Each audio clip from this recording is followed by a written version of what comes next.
Great fun being in here tonight, and got some experts to start it off. We have John from RecView, Manu from Spott, and Victoria from APositive. Oh, they like her best, eh? All right, so we're going to talk a bit about tech and building back your businesses and growing your businesses and what the future could potentially look like. And then we're going to take Matthew Cossins up and have a detailed chat of what that looks from an operational perspective, because he's got eyes on quite a few different pillars in his business. So I suppose just to kick off, look, I'm Dualta Doherty. I run a rec-to-rec business, a recruitment community. Got a few other little spin-off businesses that we've built over the years, and did a podcast, led to the community, and then we're here doing this today. I'll just get the other guests to introduce themselves. Cool, thanks for that. I'm John. I run also a rec-to-rec. And yeah, one Australia's best rec-to-rec.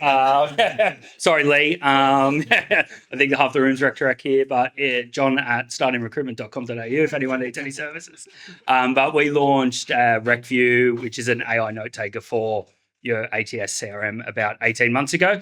And we run both of those businesses in parallel. We got Pat, our new CTO, at the back, who's undoing a lot of my bad work. And yeah, I'll pass it on to you now, Manu. Perfect. Thank you. I'm Manu. I started also around 18 months ago, actually. So we built an AI native ATS and CRM.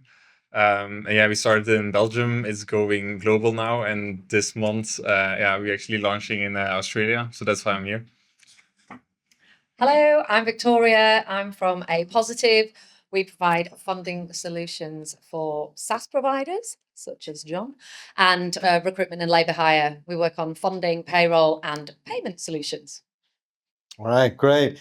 Manu's kind of underplaying the size and scale of the business of what they've done. They went to Y Combinator. They got their funding from that.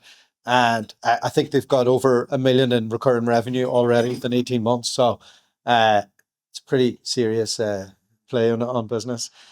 So I suppose to set the scene, we all had this lovely post-COVID boom where we made loads of money and we thought it was going to last forever. And it didn't.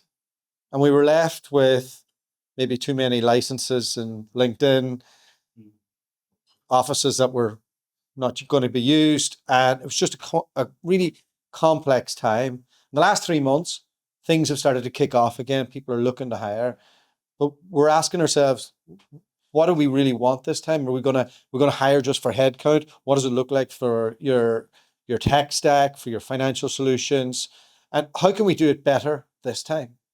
And I suppose just to start off, John, tell me, from somebody who is selling everything to recruitment agencies, you probably have a lot more in-depth knowledge of the rec tech than I do. So if I'm looking at my solution, what's the first thing I should do in terms of, like, how should I analyze what I have, what I want, where I want to get to, what can I like make sure I don't make an absolute balls of things on the next boom? Yeah, well, I think you addressed the point quite well there. Post-COVID, everyone spent a lot of money on shiny tools, myself included. I bought everything that possibly could be bought, a lot of them on 12-month contracts. So I think that when the market's coming back, the things to look at are, is this something that we desperately need as a recruitment company, or is it something that people want? If it's something that you need, obviously you need to go out to vendors and look at different perspectives, different price points. If it's something that we want and it's like identifying that those needs are very different, we should be purchasing that on smaller contracts, right? And I think one of the things that the Australian market does like that, ATSs and CRMs like JobAdit used to do was month-to-month contracting. Obviously, a lot of the bigger plays, especially from like the States and the UK, are 12-month contracts. And it can hurt Australian businesses as they scale down, which they might be choosing to scale down, but they also might be forced to scale down. So like speaking with a lot of clients, both from a RecTech perspective and from a rec-to-rec perspective, over the last 18 months, people are paying for like, especially like LinkedIn Recruiter, right? Which we all don't love unless there's anyone in the room from LinkedIn tonight. People are paying for licenses that they haven't used for the last 12 months.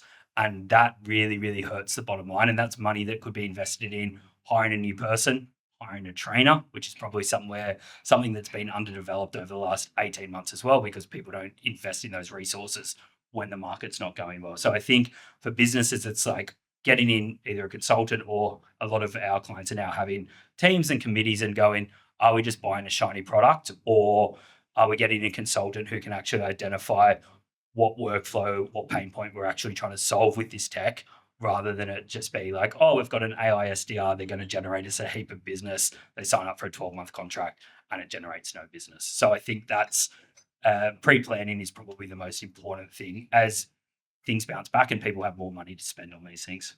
So needs versus wants was the key there.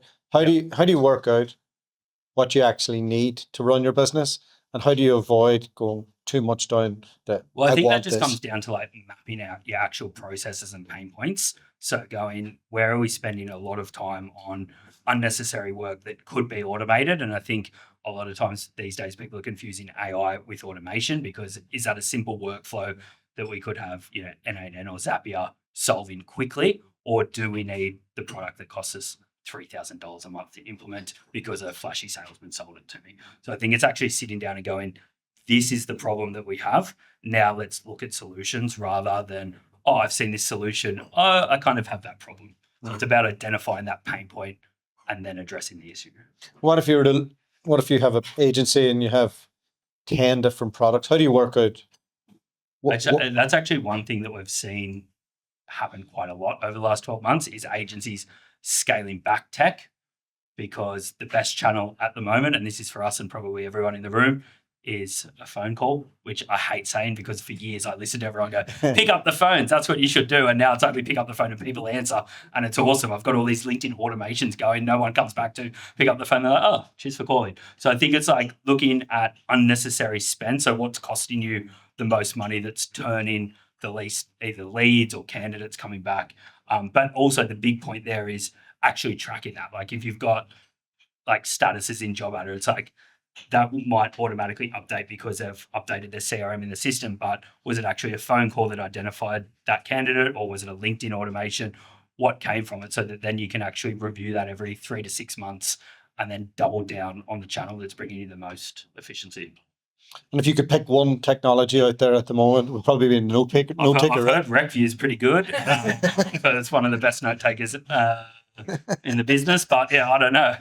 I think some of the boys are here from RecView tonight, so if you want to speak to them, I can definitely introduce you. Look, I think it's different for each business, and again, that comes down to planning and mapping it out. It's like we obviously sell a note taker, which is great for some markets.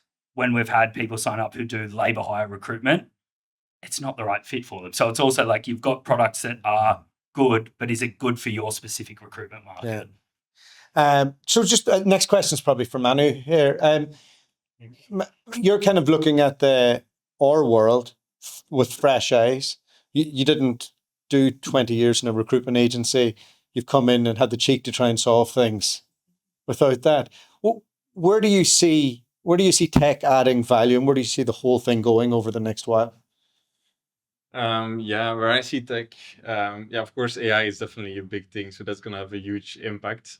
I think if you look at AI, AI is actually really good at kind of the mid-level of intelligence things. If you look at the really high-level intelligence things and emotional intelligence, I think humans are better than that. Humans are better at negotiations, just feeling if this is the right fit or not, closing deals, all those things. So I think AI won't help there. Then on the other side of it, if you just flip it around on like basic automations, AI is also needed for basic automations, like a lot of back office tools and stuff. AI can do something, but it's not going to be a huge game changer. So AI is actually not really good at the extremes. It's more kind of in the middle where I see AI really adding value. For example, kind of sourcing eventually people, kind of setting up interviews, going through the full process. There's actually a lot that can be done, but I don't think I think that's where most value will be added, not in like the extremes, not in back office, or not on like the things that will be are human, and actually will be human, and actually will be even more human, because the more things get automated, the more human can make a difference. So that's where I see that kind of middle layer, which is probably 70% or something of the work. That's where I see that AI will make quite a big difference. It will not fully replace it, but it's more like the human will become the decision maker, and they will sit in a control room rather than actually being the executor. That's how I see the tech influence. And Victoria, how's this going to affect the back office and how we do all of that stuff, the non-sexy stuff in recruitment? You mean the finance, the numbers? How do we do the numbers? So what we've talked about is looking at how your tech stack really performs and what do you need, what you don't need. And I think one of the biggest mistakes that we see in the recruitment landscape is everybody getting distracted by the new shiny thing and just going for it. And we see time and time again with our clients that actually they're spending where they don't need to. But when it comes to what Manu's saying, is actually that's really going to help. So the clients that we're seeing that are embracing AI in that way and technology are going to start to gain an advance, because it's starting to simplify the process. You're able to see exactly what your consultants are doing, how they're performing, where the shortfalls are. So then actually you can see where the funds that you need to be investing. So, and really simple things that people aren't doing that we see all the time is like using a simple automation for timesheets and being digital in that way. We're still very stuck in the old school, and we're scared to make a change. We're scared to step forward and really embrace AI and technology and automation where it can really help. And Manu, you mentioned some of the automation piece there, and you said about interviews. I wonder, is that a good thing or a bad thing? In recruitment, when we're doing it, we like to have as much human touch points as possible. And this can go out to any of you, is where do you think automation should stop and the relationship should begin? I think very briefly, the automation, I think, is really good on like the back office things you need just automations there. That's kind of a no-brainer. Then on kind of the more human aspect of it, there is kind of, not everything should be automated. You can maybe use AI a bit sometimes, but even doing interviews with AI, that's already a bit of a stretch. Maybe in very high volume kind of jobs, blue collar sometimes, but there's also a limit. It's nicer to kind of have an interview with an AI bot than filling in like a very long list of like a survey or something. But talking to human is just even 10 times better. So that's why you shouldn't. That's where you should kind of avoid automation. Yeah. Me and John are very guilty. Yeah. We're very guilty of testing everything to a point of almost destroying things. Too much. So I think the big point there is it really depends on the recruitment market that you're in, right? Like there's certain tools that really work well for white collar senior recruitment. And like Manu said, there's a lot of tools that work well for volume recruitment. Why I've always been interested in recruitment tech, and I, like Donna said, have tried absolutely every tool under the sun over the years, much to the dismay of my accountant, that you should be trying to automate things that people don't pay you for, right? So as recruiters, influence, sales are what get you paid. You should be trying to automate those other parts that don't. So if you're trying to automate, like you said, and I keep getting hit up with them on LinkedIn, and I reply to them and they don't change their message whatsoever, like AI interview bots. It's like you really, as a recruitment, especially in agency recruitment, you shouldn't try to be automating that part, because talent acquisition teams will also be trying to automate that part. So you're almost automating yourself out of the job. You should be doing a lot of back-end admin automation that then frees you up to be speaking to candidates and clients. So that's the only metric that I really look at when it comes to new tech is, if I replace this, can I fit in one more client meeting a week or a day? Or can I fit in a few more candidate calls? And same with my rec direct team. It's like, I hate when I can just hear them leaving voicemails or like wasting time, because they should just be out speaking to people. That's where you get paid as an agency owner. So I think the big thing is to identify the pain point and then figure out the automation that goes with that. So what's the biggest mistake founders are making right now? I'm not sure. Not using RecView. No. Mate, that's hard to own, right? I think some of the mistakes that people are making are chasing flashy tools, like purchasing on emotion rather than like figuring out the pain point that they need to solve. I don't think people in Australia are making too many mistakes now. People make mistakes when they've got too much money. So like post-COVID, I think everyone made a lot of mistakes because they're like, I will experiment, and it's good to experiment in business. But I feel There's a lot of 3-year contracts on a certain there's video a lot- solution. Yeah, there's a lot of if you we won't mention the 4-letter video solution, but if you want to come to RecView, we can mention it. No, but there's a lot of people who have both like in hiring, right? Like so for the Rec to Rec, we get a lot of businesses come to us and they've got rookies that they've trained up over the last 2 years, and they're like, oh, they don't know how to make a business development call. One, you've not trained them how to make a business development call, so it does sit on you as the agency owner, but you were chasing the wrong metric. So I feel like a lot of the mistakes are not necessarily due to the market, but are influenced by that. But I feel at the moment, people are making better decisions, which is just due to not having as much cash flow as we did previously. So let's jump on a wee bit more to the people side. So we have technology working in the background, trying to make the salesperson better. What are you seeing in the market now from a hiring perspective from recruitment owners? Yeah. So we're seeing like we went from for 6 or 7 years only placing salespeople into their first recruitment role. That market died heavily in the last 2 years. Obviously, people are looking for more senior talent. And what we're seeing is that, especially with the rise of really good technology out there, businesses that are like your Robert Walters and Hayes and your bigger businesses, especially in the UK, are struggling because their model was, bring on 4 people, hopefully 2 fit, and then the other 2 leave. They're struggling at the moment because you're competing against boutiques. Like we all know that it's quite easy to set up a recruitment agency in Australia, like get an ABN, get a license, get support from ex-recruiter, right? But there's more and more smaller recruitment agencies operating in the same space as these bigger ones with people who are more motivated, right? Like if you've got a recruiter who's just doing it for a bit of a job post-uni versus someone who's getting the full fee who owns that agency, they're going to outwork them every day of the week. So we're seeing leaner teams who are trying to use technology. I feel like the technology's not quite there. The technology's there, but recruiters being able to implement it without spending 8 hours a day on that implementation. But I feel like over the next 12 to 18 months, definitely leaner teams with really good tech stacks that potentially they're not even setting up, that they've got a consultant setting up, or obviously the tech gets better. But I feel that that's where the recruitment market is heading. Yeah. Just in terms of that tech stack, Manu, how we're doing thousands of demos with companies who are from independent recruiters to 100 plus. What problems are people trying to solve at the moment with their tech stack?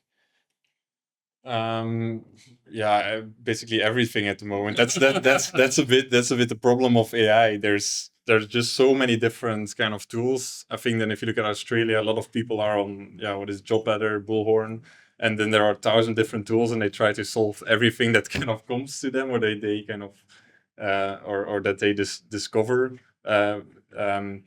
I think what they should do is actually think about their process, think about just the basics, like how do I kind of earn money? Okay, I need to make placements. How do I make placements? How does my process actually work? Okay, maybe I need to do more kind of presentations, higher volume of that, maybe do something about the quality, maybe have something like note taker and stuff that it adds information that you can get more people out of your own database, which is often happening. A lot of people are not actually recruiting on looking at their database, they're just looking at LinkedIn and other things. So just look at the basics first, and then you can think about, okay, where can I add AI? But don't just look at kind of all the different AI tools out there and like, oh, I need this. There's a lot of FOMO in this industry. Just look a bit at your core process, and then think the AI kind of functionalities through. Excellent. Okay, so I'm going to take some questions from the audience. I'll start with you, Matthew. You had a couple? This one's for Manu. So Manu, if there's one prediction you could make between now and the end of 2027, re-tech, what would it be? AI and tech in recruitment. And what is the prediction? Just about? one prediction. Give me one prediction of where you see the market heading. Give us your top three. Yeah, okay, I will give my top three. I think, yeah, that's of course then in my favor, but I think the core, like an ATS and CRM, will be able to do more than it used to be because it's easier to develop. Also for recruitment agency owners themselves, you can set up kind of projects in ChatGPT yourself. You can build stuff on Lovable. Kind of, I believe that in 5 years from now, I think a lot of recruitment agencies will also differentiate themselves by building kind of other solutions themselves. I think now they're still stuck in Excel and trying to kind of even present shortlists in Excel and stuff. I think that will go away entirely and they will just build software themselves to differentiate themselves. But I think what will happen is that, yeah, just ATS and CRM will actually do much more. It will do all the basic functionalities, and then what's on top of there and the differentiators, that's going to be like the add-ons. And it's quite a big difference from where we're currently at, which is basically the ATS is mostly still a database. It has a few things, but really not a lot. And then you kind of add things on top of that. So that's, I think, what will change. Yeah, what will be the biggest difference. Excellent. Anybody want to ask a question? Just raise your hand. Don't be shy. Just about is that on? That working? Yeah. It'll work if you talk into it. Around the sourcing side, and I get all the automation with the back end stuff. I would class sourcing as back end stuff. From my experience, I've used a few of the different sourcing tools, your juice boxes, your pins, and frankly, they're all a bit shite, to be honest. Do you see that being a big direction? As it seems to be, from what I've seen so far, the AI tools are very black and white when it comes to sourcing. The AI doesn't have the capability to pick up the gray area, so to speak. Now, I'm in software sales, so there is maybe a bit more of a gray area in that sector versus what there might be in, I don't know, developers or whatever it is. Where do you see the direction of that side of the business going? So on sourcing, at the moment, I just believe that the sourcing tools that are currently out there are not that great. How it currently works is it's all based on keywords. And if you have a database of 100,000 people, our largest customer has 2 million people in there. If we're just gonna put in a couple of keywords, like for example, if it's financial analyst, and we're gonna put in Excel skills, modeling, financial modeling skills, and financial analyst, it's not gonna find the best people in those kind of 2 million people. Even though, yeah, they call it, like other providers call it AI matching. It's basically you give one keyword and it's going to generate with AI 10 more keywords, and then with 10 keywords it's going to your database of 2 million people. Of course, it's not going to work. Like it's just completely, it's completely random, and that's just not how it works. So I think that's going to be a huge difference now, because what will work is, and that's why I'm also a fan of note takers and stuff. What will work is if you have like a database with way more information than keywords only. It has the notes in there of all your phone calls, of all your online meetings, of all the LinkedIn profile, the CV. CV is much richer than LinkedIn profile. It has all and the full history of all your conversations and everything, and also even about the companies. You could very easily also look at the company, because a CFO of like a 10 million company, of a billion company, is a totally different job. So it needs all the different background and context, and then we can do matching. And that's a completely different level than keyword matching, because I believe, and I've always believed it, that keyword matching is kind of dead. It never worked. Yeah. No matching company took off. If one matching company took off, then probably everyone would use it, because that's the core part of what a recruiter does: matching candidates with companies. Yeah, that's what I've found when I've used the sourcing tool. You just put in keywords, and I could have quite frankly done that for myself on LinkedIn. Like, you could just copy and paste a Boolean search. I don't need to pay $200 a month to be able to just copy and paste a Boolean search. So like I said, I was interested to see where that direction goes, because at the minute AI is doing a lot of amazing things, but from a sourcing perspective, it just seems like a copy and paste But also, I'll jump in here, having probably tested all the sourcing tools as well. A lot of them are, and a lot of them are getting shut down, are just ripping the LinkedIn database. Like you can buy the LinkedIn, or you could before ProxyCurl got shut down, you could buy the LinkedIn database for about 75K USD. So a lot of these tools got funding, bought the LinkedIn database. But then the issue with LinkedIn is, like, as recruiters, we're on LinkedIn all the time. We're updating LinkedIn all the time. You know, a software engineer who hates recruiters isn't updating their current skill set. So if you're basing it on that database, and the search might look awesome, it might run you through how they're expanding the search and coming to it, but it's still based on a data set that's not updated and not that relevant. So the issue with why a lot of those sourcing tools look really good is they get heavily funded, they've ripped the LinkedIn database, but then it's the same data that every other recruitment agency is sharing, right? So like Manu said, it's about doing what we get paid to do, which is speaking to people, keeping the system well, and using your actual own data, your own IP, to then build those sourcing tools from it. And that's also what I kind of believe in, because we're quite well funded, and we never invested the 75K into the external database, because that's just that's just that for us. We really look. I think our goal is, as an AI native ATS and CRM, is look in the data in your own database and kind of get the best people out of it. And speed is so important in the industry, especially even in executive search. It's nice to kind of hit your targets kind of earlier. And of course, especially in contract and other type of businesses, speed is so important to get the best people out of your own database. And that's also the value as an agency, because all those other databases, I think, the talent acquisition teams in corporates, they also have access to these tools. So that's kind of the differentiator. So being able to find the best people in your own database, that's what it is all about. Excellent. Do we have another question? Anybody? Nobody has any problems they're trying to solve right now? Yeah, great. When you look at LinkedIn or the industry, AI is supposedly going to solve everything. What do you think it solves well? I know that you spoke to it solves that middle part. What do you think it solves well, and what problem do you think it claims it solves that it doesn't solve?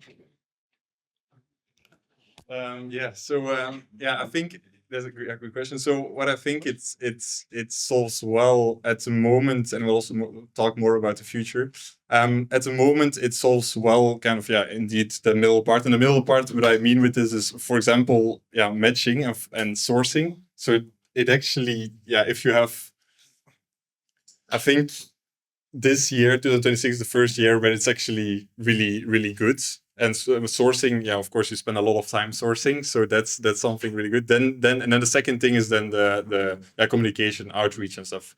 So that can become a bit more personalized, kind of as well. And the note takers and stuff are getting quite good, so it updates your database automatically. So that's also a lot of admin that's already solved for you. So that's where it's currently good at. I think where we're going in the next 3 years is, things will become a bit more agentic, because at the moment a lot of I think. Can you explain what agentic is? Yeah, because there's a lot of agents and stuff. And people are trying to sell you agents, but what real agentic basically is that it can take decisions on itself. So if it's just a one-step thing, that's what I call like one-step prompting. Basically, that's just a prompt and it does the action. Agentic is really when you ask a question and then it thinks, okay, what should I do?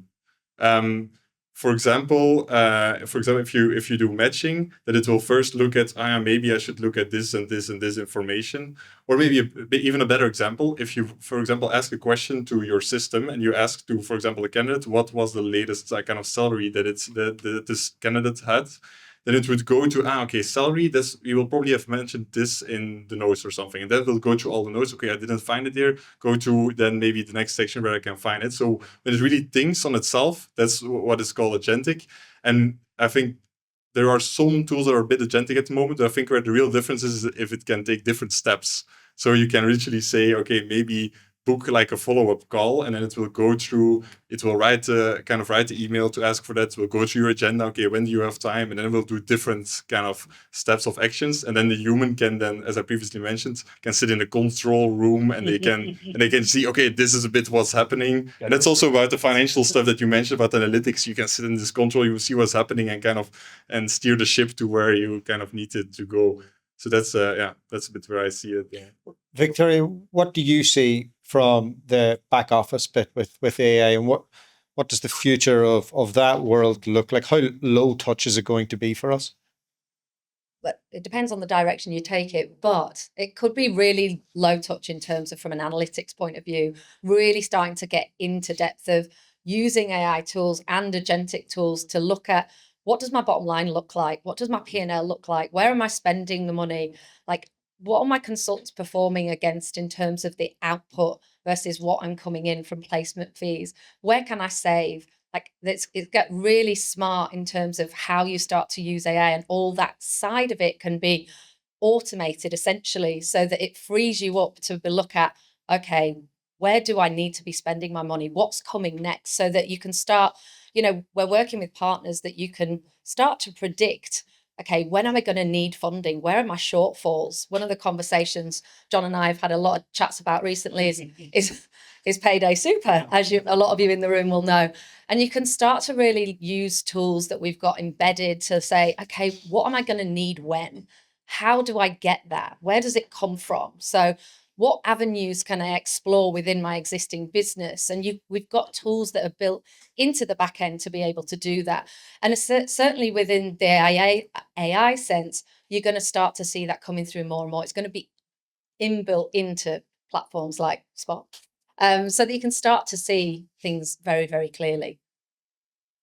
All right, excellent. That's the first part of the show done. We'll take a 5-minute break, and then we'll get Matthew Costin. So can we get a round of applause for the guests, please?